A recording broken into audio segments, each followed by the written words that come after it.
शैतानों की सभा ने घोषणा की, चलो अब हम सुधर जाते हैं। बेवजह के सोच में पड़ जाते हैं। इंसानों की मंडली शैतानों की सभा से घबराई, तब जाकर ओवर थिंकिंग की बात निकल कर सामने आई।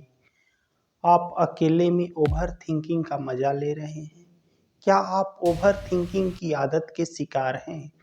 अगर आप बेवजह सोचते हैं तो आप सामान्य नहीं रह सकते। आप ओवर थिंकिंग की बेवजह एक दुनिया बना लेंगे। आपको लगेगा आसमान टूट कर गिर गया तो आप क्या करेंगे? मच्छर अगर सांप जैसे विषैले हो गए तो क्या होगा? अगर आपको कुछ नहीं करना है तो ओवर थिंकिंग करना शुरू कर दें। कुछ नहीं करने की दवा है ओवर थिंकिंग। कुछ बड़ा करना चाहते हैं तो ओवर थिंकिंग करना छोड़ दें। असामान्य करने के लिए सामान्य होना बहुत जरूरी है, और सामान्य रहने के लिए ओवर थिंकिंग से दूर रहना बहुत जरूरी है। सोच, विचार और चिंतन बहुत पवित्र दशा है, जिससे हमेशा दुनिया का भला हुआ है।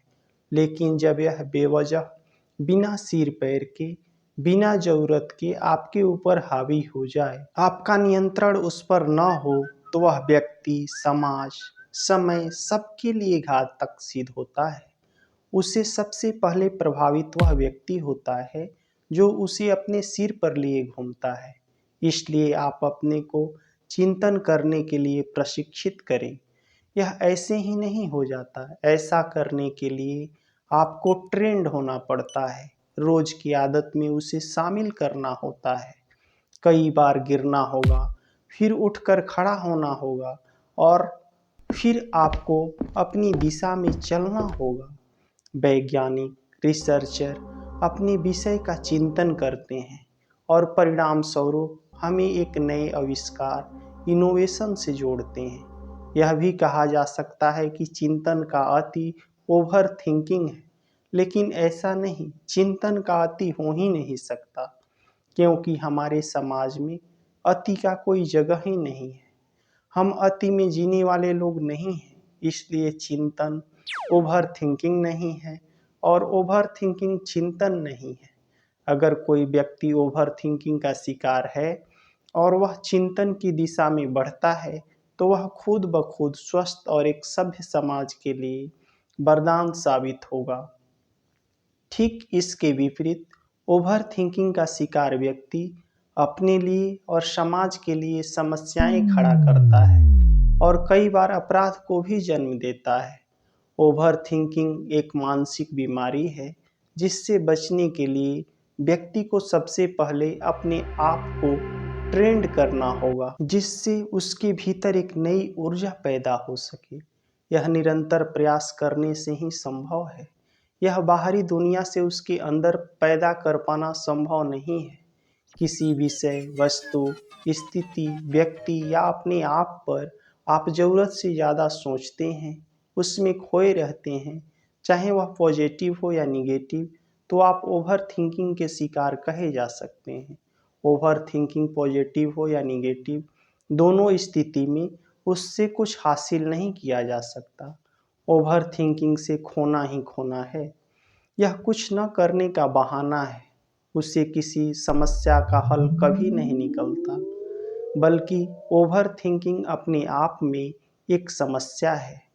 इस समस्या से केवल आप ओवर थिंकिंग के शिकार ही नहीं होते, आप ओवर थिंकिंग से संबंधित अपनी सूचना को और बढ़ाते जाते हैं, जिसके बारे में आप ओवर थिंकिंग कर रहे होते हैं। आप अपने लक्ष्य से दिशाहीन हो जाते हैं और ओवर थिंकिंग की दिशा की ओर खींचे चले जाते हैं।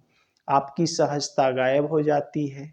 आप जाने अनजाने ओवर थिंकिंग के शिकार हो जाते हैं। इसका सबसे पहला लक्षण कार्यदक्षता का कम हो जाना है, अनिर्णय की स्थिति बन जाना, तनाव में रहना, सिर दर्द, नींद न आना, ये इसके बहुत सारे लक्षण हैं। किसी विषय पर बहुत अधिक सोचने से कोई बदलाव नहीं आ सकता। आपको अपने आप पर इसका बदलाव जरूर दिखता है। आप एक मानसिक बीमारी की स्थिति से शारीरिक बीमारी की ओर कदम रखने लगते हैं। किसी काम को एकदम ठीक ढंग से करना उसमें कोई कमी न रह जाए, ऐसा सोचना ओवर थिंकिंग के पैदा होने का एक कारण है। पहले घटित किसी घटना से भी व्यक्ति इसका शिकार होता है। अनिश्चितता की स्थिति में भी ओवर थिंकिंग का जन्म होता है। इसका आदत हो जाना भी एक बहुत बड़ा कारण है। ओवर थिंकिंग का अंत निगेटिव थिंकिंग से होता है, चाहे भले ही इसकी शुरुआत पॉजिटिव थिंकिंग से हुई हो, लेकिन इसका अंत हमेशा निगेटिव थिंकिंग से होता है और इसका परिणाम भी हमेशा निगेटिव होता है। मनुष्य ने जब विकास की संभावनाओं को छूना शुरू किया तो उसे जो अचीवमेंट प्राप्त हुआ, उसमें सबसे पहले और सबसे बड़ी जो उपलब्धि थी वह सोचने की क्षमता थी। वह थिंकिंग का लेवल था जिससे मनुष्य दुनिया के सभी प्राणियों से अपने को अलग और दुनिया को विकसित करने में सफल हुआ। इसलिए वह दुनिया का सबसे ताकतवर प्राणी भी है, क्योंकि वह सोच सकता है और वह सोच को लंबे समय तक कार्य रूप देकर अपनी एक दुनिया बना सकता है। दुनिया के किसी भी प्राणी में यह क्षमता नहीं है, इसलिए मनुष्य सभी प्राणियों से अलग मनुष्य है। और अगर यह उसकी उपलब्धि गलत दिशा में भटक जाए तो फिर समस्याओं का खड़ा हो जाना उसके लिए स्वाभाविक है, जो आज के युग में एक बड़ी समस्या के रूप में सामने आ रहा है। इसके बहुत सारे कारण हैं। एक तरफ बढ़ते कंपटीशन, घटते संसाधन, आपाधापी की जीवन शैली, सूचनाओं का बाढ़ सा आ जाना, कम समय में सफलता पाने की चाहत के बीच भटक कर व्यक्ति अनजाने में पता नहीं कब ओवर थिंकिंग की दुनिया में प्रवेश कर जाता है और उसे न चाहते हुए भी अपनी आदतों में शामिल कर लेता है। तो क्या हम सोचना बंद कर दें? नहीं, हम सोचना बंद नहीं कर सकते, न ही यह हमारे लिए आवश्यक है। हमें ओवर थिंकिंग बंद करना है। किसी भी विषय को सोचना और ओवर थिंकिंग करना, दोनों में बहुत बड़ा अंतर है। जब हम किसी विषय को सोचते हैं तो किसी निष्कर्ष पर पहुंचते हैं, जबकि ओवर थिंकिंग अनंत होता है, जिसका न तो कोई अंत होता है और न ही इसका कोई सकारात्मक परिणाम। इसलिए ओवर थिंकिंग और थिंकिंग में अंतर करते समय आप बस इतना ध्यान रखें कि जो आप सोच रहे हैं, क्या उसके परिणाम स्वरूप कोई निर्णय, सफलता या निष्कर्ष निकलता है। अगर निष्कर्ष निकलता देखते हैं तो वह ओवर थिंकिंग नहीं है और उसे आप खुशी खुशी करें। लेकिन ऐसा थिंकिंग जिससे आपको कोई अचीवमेंट नहीं हो रहा और आपका समय ऐसे ही जा रहा है, उसे न तो आपका निर्णय बदल रहा है, न ही आप किसी निष्कर्ष पर पहुंच रहे हैं, तो वह ओवर थिंकिंग है और वह आपके लिए नुकसानदेह है। जब आप इस स्थिति को समझ लेंगे तो आप इससे पार पाने के लिए अपने को तैयार कर पाएंगे और यह एक बार में आप नहीं कर पाएंगे। इसके लिए आपको हमेशा और बार-बार प्रयास करना होगा।